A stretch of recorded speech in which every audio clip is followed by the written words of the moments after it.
नमस्कार। देश की बात में हाजिर हैं। झारखंड के दुमका में तनाव है। शहर में धारा 144 लगानी पड़ी थी।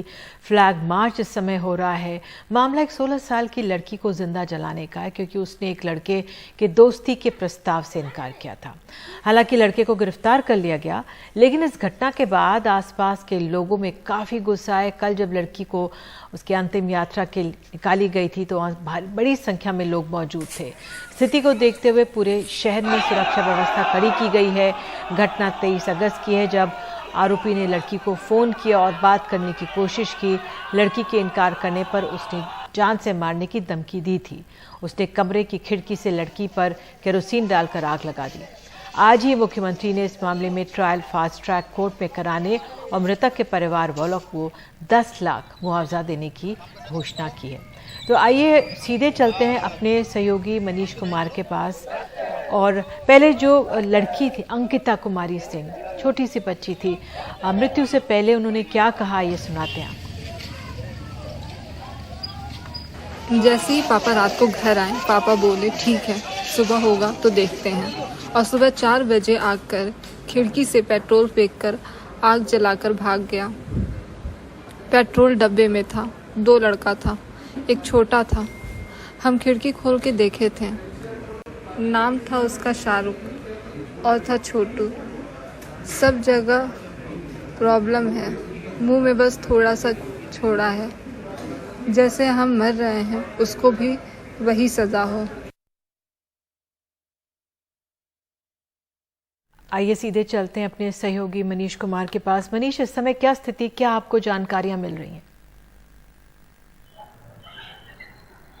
देखिए, पहले इस घटना के थोड़ी सी पृष्ठभूमि को समझ लेते हैं कि ये घटना 23 तारीख की है, 23 अगस्त की है। 24 अगस्त को जब दुमका के सदर अस्पताल से अंकिता को रिम्स रेफर किया गया, वहां पर 4 दिनों तक आप कह सकते हैं कि जीवन की जंग वो लड़ती रही और अंत में वो हार गई और उनकी मौत कल देर अर्ली सुबह हुई, करीब 2:30 बजे सुबह में हुई थी।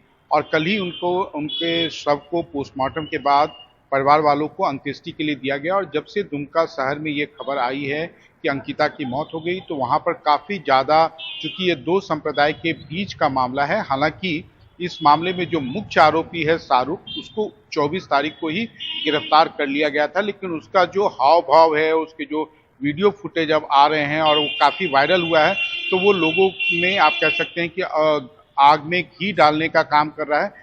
हालांकि पुलिस ने इसमें आज जो दूसरा आरोपी छोटू, जिसके बारे में अंकिता ने बताया है कि उसको भी आज गिरफ्तार किया है, उससे पूछताछ की जा रही है।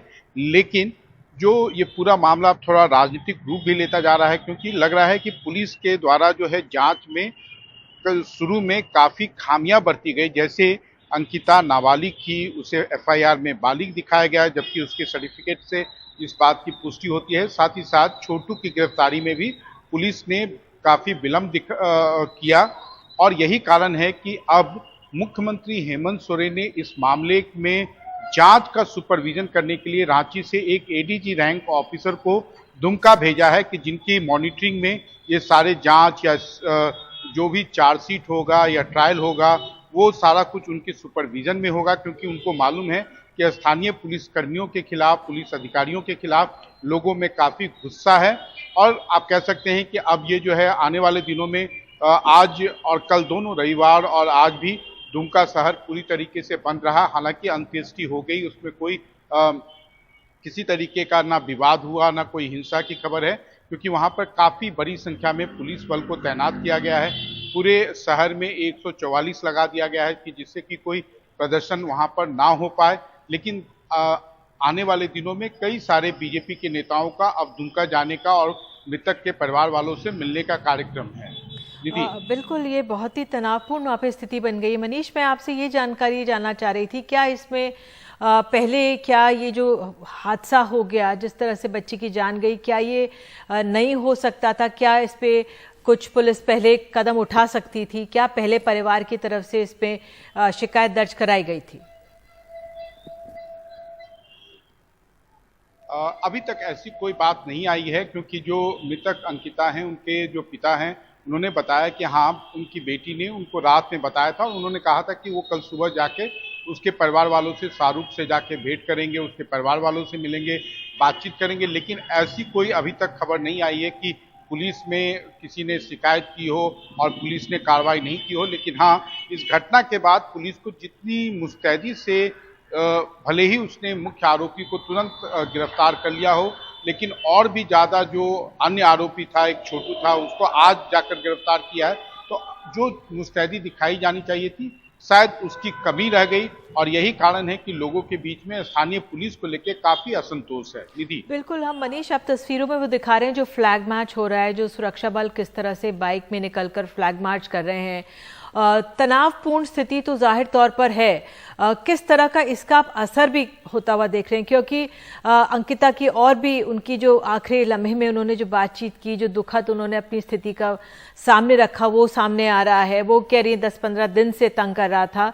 और अब जिस तरह से वहाँ पे कुछ स्थानीय लोग वहाँ पे मौजूद थे, इस मामले का राजनीतिकरण ना हो, उस लिहाज से कैसे आप आंक रहे हैं हालात को? देखिए, चूंकि ये मामला दो संप्रदाय के बीच का है और जो आरोपी, दोनों आरोपी हैं, वो एक ही संप्रदाय से आते हैं। जो मृतक हैं वो अलग संप्रदाय से आती हैं। दोनों के अलग अलग धर्म का मामला है, तो इसलिए इसमें राजनीतिक रोटी जमकर आने वाले दिनों में सेकी जाएगी। और आप देख भी सकती हैं कि बीजेपी वहां पर कितने आक्रामक है। हालांकि मुख्यमंत्री हेमंत सोरेन ने, आप कह सकते हैं कि एक साथ कई घोषणाएं कर डैमेज कंट्रोल करने की घोषणा की है। लेकिन अब ये देखना यह है कि जो मृतक के जो परिवार वाले हैं वो किस तरीके से आने वाले दिनों में अपनी प्रतिक्रिया देते हैं, या सरकार के अभी तक के रवैये से संतुष्ट होते हैं या नहीं। लेकिन हाँ, एक बात जरूर साफ है कि ये सब कुछ निर्भर करेगा कि कौन कितनी राजनीतिक रोटी सेक पाता है या नहीं, कि जो स्थानीय प्रशासन है या जो पुलिस है वो इस मामले में दोषी लोगों को कितना जल्द सजा दिला पाने में कामयाब होती है। बिल्कुल बिल्कुल, ये बहुत अहम रहेगा कि फास्ट ट्रैक हो। हालांकि मुख्यमंत्री ने कहा भी है कि ट्रायल फास्ट ट्रैक कोर्ट में हो, लेकिन वाकई में देखना होगा कब होता है। बहुत बहुत धन्यवाद इस जानकारी के लिए मनीष आपका। और मनीष कुमार ने इससे पहले जो ग्राउंड रिपोर्ट भेजी है, आइए वो दिखा देते हैं आपको।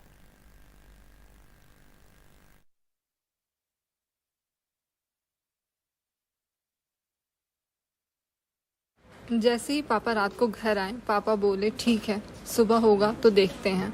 और सुबह 4 बजे आकर खिड़की से पेट्रोल फेंककर आग जलाकर भाग गया।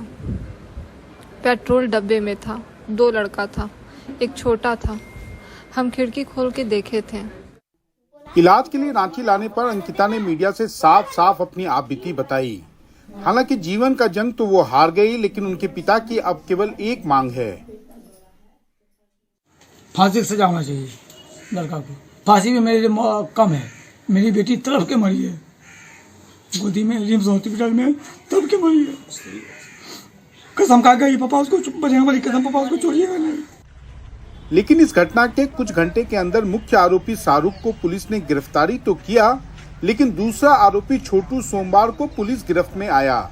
लेकिन स्थानीय पुलिस ने प्राथमिकी में नाबालिग अंकिता को बालिग घोषित कर दिया था, जिस पर विपक्ष अब आक्रामक है।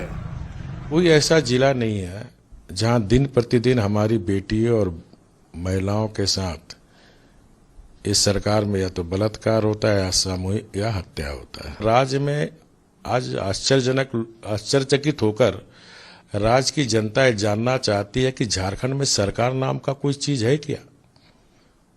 और एक तरफ मुख्यमंत्री, उनके मंत्रिमंडल, उनके विधायक वोटिंग में सैर कर रहे हैं। हालांकि इस मामले की संवेदनशीलता को देखते हुए मुख्यमंत्री हेमंत सोरेन ने एक साथ कई घोषणा की। ये घटना निश्चित रूप से काफी हृदय विदारक है और इसमें कानून अपना काम कर रहा है। और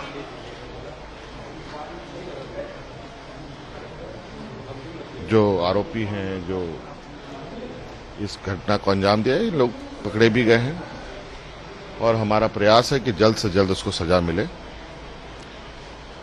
और ऐसे घटनाओं के लिए समाज में कोई जगह नहीं। चूंकि ये मामला दो संप्रदाय के बीच का है, इसलिए आने वाले दिनों में इस मुद्दे पर राजनीति और तेज होगी। दुमका से कैमरामैन हरिवंश के साथ मनीष कुमार, एनडीटीवी इंडिया के लिए।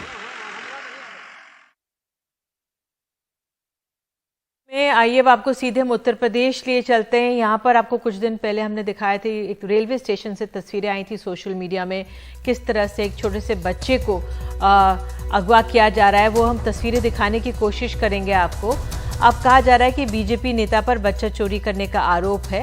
मथुरा स्टेशन पर चोरी हुआ था बच्चा, सीसीटीवी में कैद हुई थी चोरी की घटना। वो तस्वीरें हम आपको दिखाना चाहेंगे, फिर वो खबर आपको याद आएगी कि किस तरह से उस बच्ची को चोरी किया जा रहा था। माँ सो रही थी प्लेटफॉर्म पे, माँ सो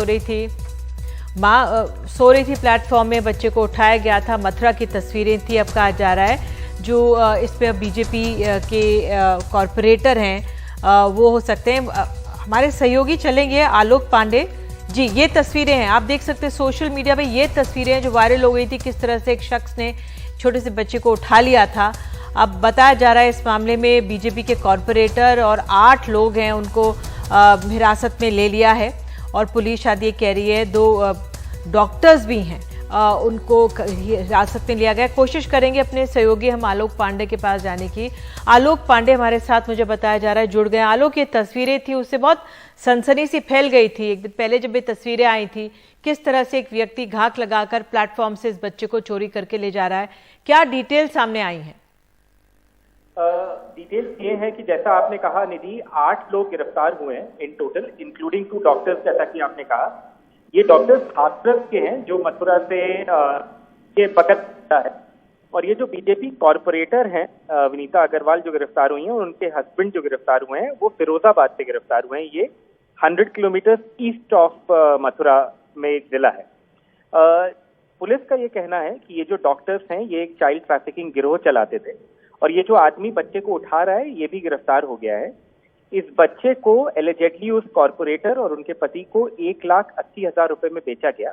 और पुलिस ने अपने इन्वेस्टिगेशन के दौरान उनको ये क्लू मिला कि ये बच्चा फिरोजाबाद में है, और इन्होंने उस कॉरपोरेटर के घर पे कल दबिश दी।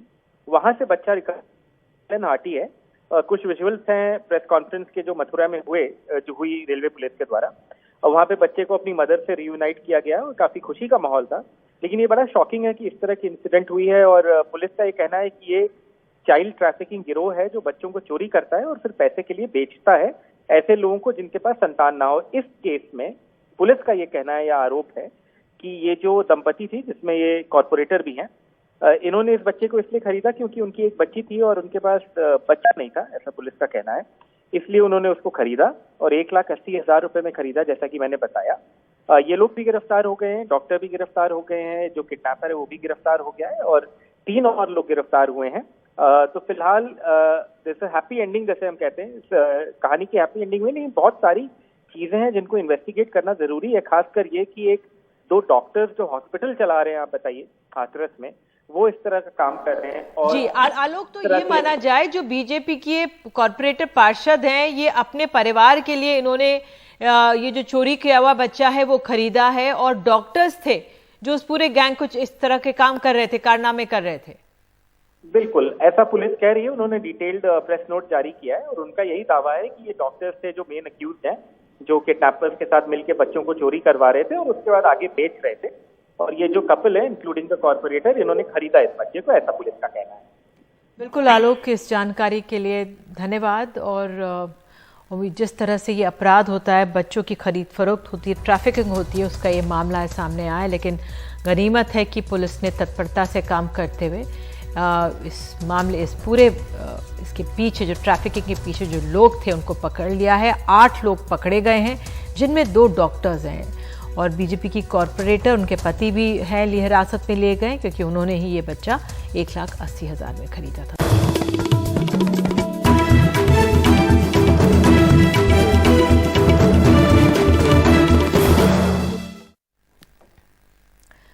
बात महाराष्ट्र की। एकनाथ शिंदे गुट ने बीजेपी के साथ मिलकर पहले उद्धव ठाकरे से मुख्यमंत्री की कुर्सी हड़प ली, और अब शिवसेना के दशहरा सम्मेलन पर भी कब्जा करना चाह रहे हैं।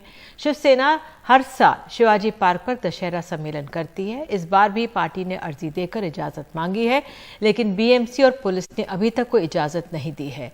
इस बीच एकनाथ शिंदे गुट ने भी इस पर गोलमोल बात कर मामले को उलझाए रखा है। इस बार दशहरा रैली के लिए शिवसेना को शिवाजी पार्क मिलना मुश्किल नजर आ रहा है। दादर में शिवाजी पार्क और शिवाजी पार्क में शिवसेना की दशहरा रैली का पार्टी में एक अहम स्थान है। शिवसेना 56 साल से शिवाजी पार्क पर दशहरा रैली करती आ रही है, लेकिन इस बार राज्य सरकार और बीएमसी में सत्ता नहीं होने की वजह से मामला गड़बड़ लग रहा है। खबर है कि शिवसेना का एकनाथ शिंदे गुट खुद शिवाजी पार्क पर दशहरा रैली कर शिवसेना को एक और बड़ा झटका देने की कोशिश में है। आज तक तो ऐसी कोई बात नहीं हुई है, लेकिन बाबा साहब के विचारों पे चलना है। जो परंपराएं उन्होंने चालू की थी, उन परंपराओं को कायम रखना है। ये भी शिवसेना होने की वजह से उनकी जिम्मेदारी है और वो इस जिम्मेदारी से परे नहीं हटेंगे। 2 साल दशहरा नहीं हो पाया कोरोना की वजह से, दशहरा रैली नहीं हो पाई यहाँ पर कोरोना की वजह से, लेकिन इस बार जिस तरह से एकनाथ शिंदे गुट ने बगावत करके उद्धव ठाकरे से मुख्यमंत्री की कुर्सी छीनी, उसके बाद जो है कि शिवसेना को एक अच्छा मौका है यहाँ पर बड़ी दशहरा रैली करके अपनी ताकत दिखाने का और अपनी पार्टी में फिर से नई जान फूंकने का। पर यही एक समस्या हो गई है, शिवसेना की तरफ से बीएमसी में इस मैदान के लिए पत्र तो दे दिया गया है, लेकिन अभी तक बीएमसी ने उसे इजाज़त नहीं दी है। इससे एक नया कयास पैदा हो गया है और कयास ये लगाया जा रहा है कि एकनाथ शिंदे गुट भी यहाँ पर अपनी रैली करके दशहरा के दिन अपनी ताकत दिखाना चाह रहा है। इसीलिए अब ये सवाल पैदा हो गया है कि आखिर इस शिवाजी पार्क पर रैली, दशहरा रैली होगी तो किसकी होगी। लेकिन इस बार अर्जी देने के बाद भी बीएमसी ने अब तक शिवसेना को दशहरा रैली की इजाजत नहीं दी है। शिवसेनेचा म्हणजे आमचाच होणार, शिवसेनेचाच होणार। असली शिवसेना की यानी हमारी दशहरा रैली मुंबई के शिवाजी पार्क में ही होगी। राज्य भर से शिवसैनिक इस रैली के लिए पहुंचेंगे। सरकार अनुमति देगी नहीं देगी ये तकनीकी बातें हैं। हम नहीं जानते कोई रैली कर रहा है या नहीं कर रहा, हमें कोई फर्क नहीं पड़ता। खुद मुख्यमंत्री एकनाथ शिंदे हालांकि अभी चुप्पी साधे हुए हैं, लेकिन उनके नेताओं की तरफ से गोलमोल जवाब से शिवाजी पार्क, शिवसेना, उद्धव ठाकरे और एकनाथ शिंदे गुट के बीच राजनीतिक जोर आजमाइश का नया अखाड़ा बनता दिख रहा है। शिवाजी पार्क पे दशहरा रैली पर कब्जा करके अगर वो ये साबित कर देते हैं कि सबसे ज्यादा शिवसैनिक हमारी रैली में थे, तो आगे चल के जो हमारा जो दल बदल कानून है उसमें सबसे बड़ी यही बात कही गई है कि पार्टी का जब विघटन हो जाता है तो वो मूल रूप से होना चाहिए, जमीन से लेके ऊपर सारी जो रचना है उसमें विभाजन होना चाहिए। और इस प्रयास में मुझे लगता है वो दिखा देंगे कि शिवसेना की रैली नहीं हो पाई, दशहरा रैली, और हमने जो रैली लेने की, और मुझे लगता है कि बिल्कुल मुख्यमंत्री का जो गुट है शिवसेना का वो अपनी रैली लेगा। शिवसेना, उद्धव ठाकरे और एकनाथ शिंदे गुट के बीच जारी असली नकली शिवसेना के संघर्ष के बीच ही अब एक नया सवाल खड़ा हो गया है कि इस बार शिवाजी पार्क पर दशहरा रैली किसकी होगी। मुंबई से कैमरामैन अशोक माडिक के साथ सुनील सिंह, एनडीटीवी इंडिया के लिए। हरियाणा सरकार ने बीजेपी नेता और टिकटॉक स्टार सोनाली फोगाट की मौत की जांच सीबीआई से कराने के लिए गोवा सरकार से बात की है।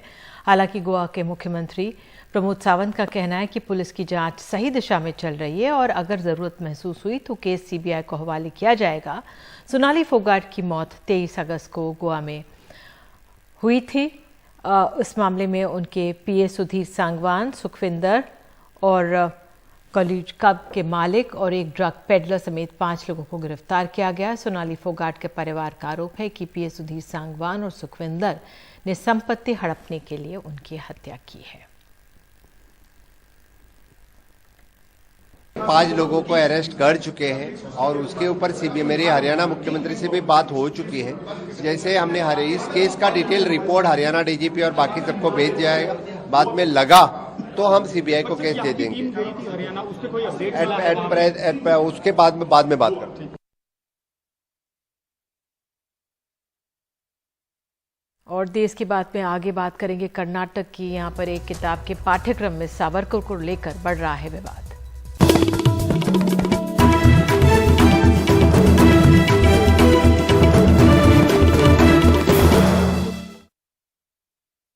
तो बात कर्नाटक की 8वीं कक्षा के कन्नड़ भाषा पाठ्य पुस्तक के मुताबिक सावरकर अंडमान जेल से बुलबुल के पंखों पर बैठकर अपनी मातृभूमि यानी भारत आया करते थे।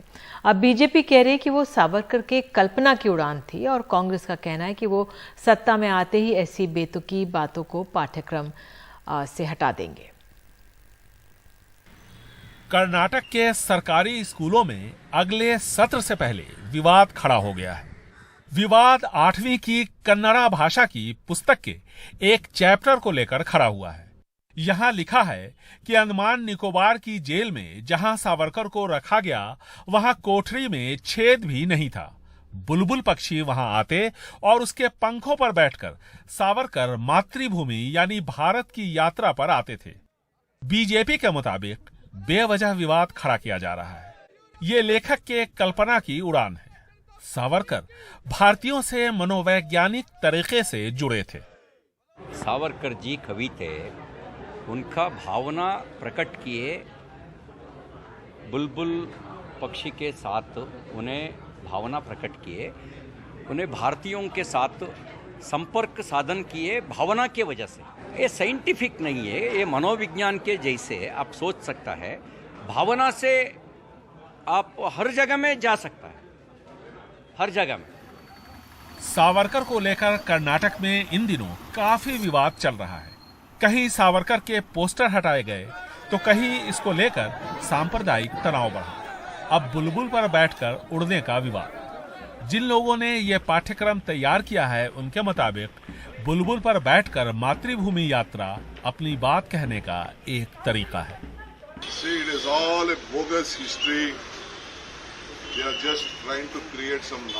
ये गलत इतिहास पढ़ा रहे हैं।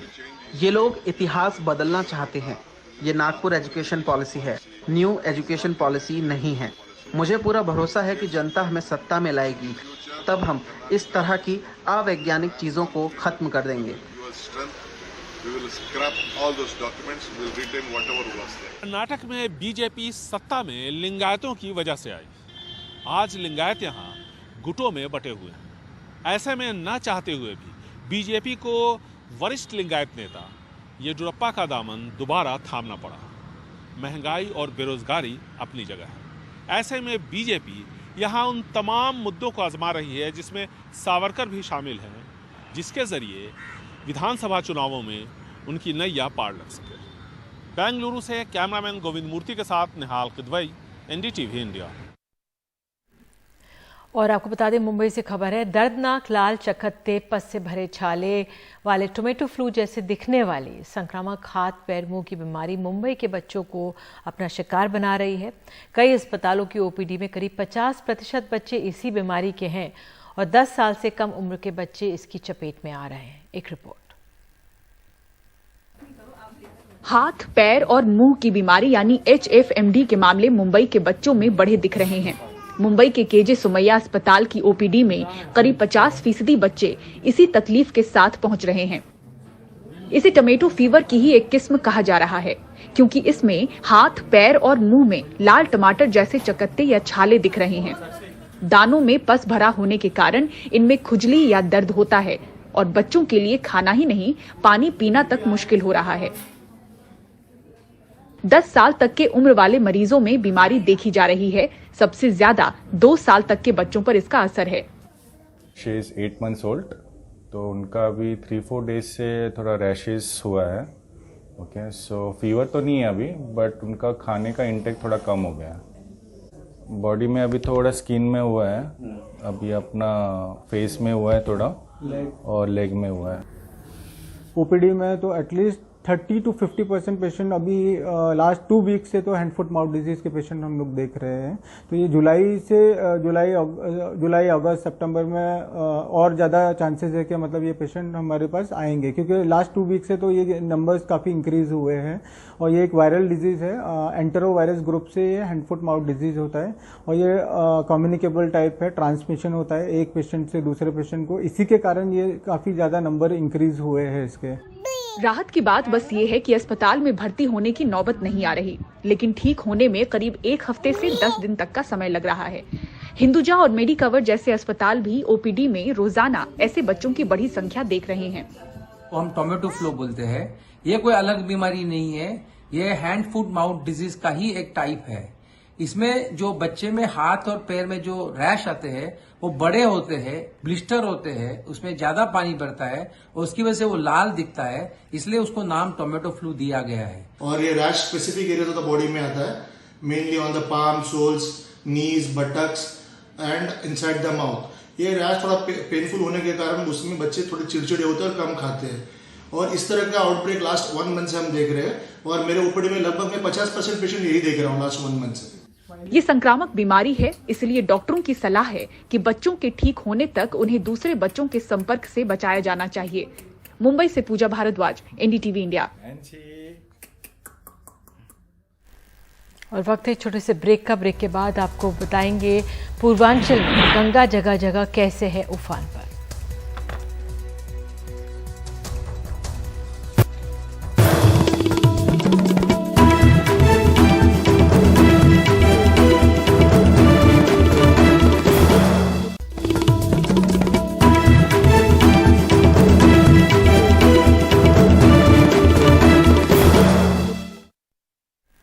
तो पूर्वांचल में गंगा अपने पूरे उफान पर है। इलाहाबाद में गंगा खतरे के निशान से 1 मीटर ऊपर बह रही है, तो बलिया में 2.5 मीटर खतरे के निशान से ऊपर है।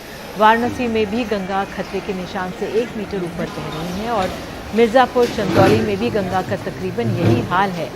गंगा के बाढ़ से पूर्वांचल के जिलों के गंगा के किनारे के निचले इलाकों में पानी घुस गया है। में विश्वनाथ कॉरिडोर जो जलासेन घाट से सीधे विश्वनाथ मंदिर की ओर जाता है, उस घाट में भी ऊपर तक पानी आ गया और मणिकर्णिका घाट में अंतिम संस्कार छत के ऊपर हो गया है।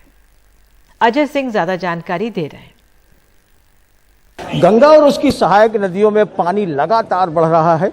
हालांकि पिछले दिनों के मुकाबले अब बढ़ने की स्पीड थोड़ी कम जरूर हुई है, लेकिन पानी जो है वो 1 सेंटीमीटर प्रति घंटे की रफ्तार से लगातार बढ़ रहा है।